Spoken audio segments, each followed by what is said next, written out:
শৈশবে কে কে এরকম না দৃশ্য দেখছেন? খুবই ভালো।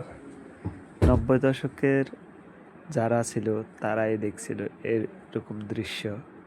খুবই আনন্দময় দৃশ্য।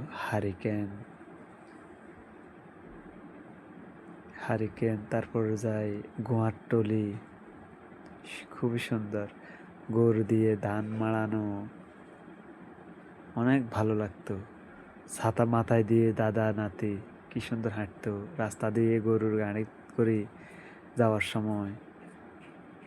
ছাগল নিয়ে যাইতো।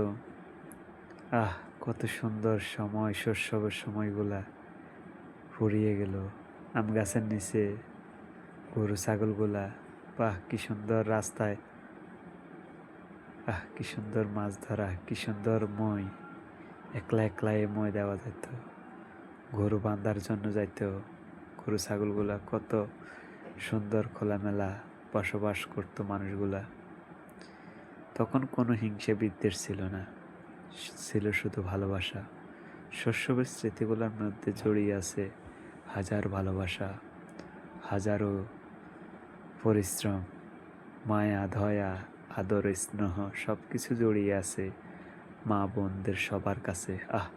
চাল বাঙ্গানো কত ভালো লাগতো। মায়ের কাপড় আঁচল ধরে শিশুরা থাকতো।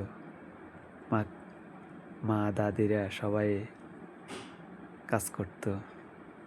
বাপ চাচারা কত সুন্দর, সবাই ধান নিত আনতো বাজার থেকে। বাহ, এই দৃশ্যগুলা খুবই মজাকার ছিল। বাপের সাথে বাজারে যাওয়া, অনেক ঘোরাফেরা, গরু গোসল করানো পানিতে নামিয়ে পুকুরে। এটা তো আরো মজাদায়ক। এই হাক্কা কই আমরা, এটার মধ্যে অনেকে উঠছেন। আমি কয়েকবার পড়েও গেছিলাম, সেরকম লাগছিল। আর এটা হলো এক ধরনের সংজ্ঞা, মণি বলা হয়। অনেকে অনেক ভাষায় অনেক কথা। কলা গাছের ভেউলা, সেরকম ছিল। তখনকার আমলে যোগ ছিল, যোগরে এমন ধরাইতা, খুবই ভালো লাগতো। চাচারা বাপেরা অনেকে গরু ছাগল পালতো। কত মজার ছিল দিনগুলা শৈশবের।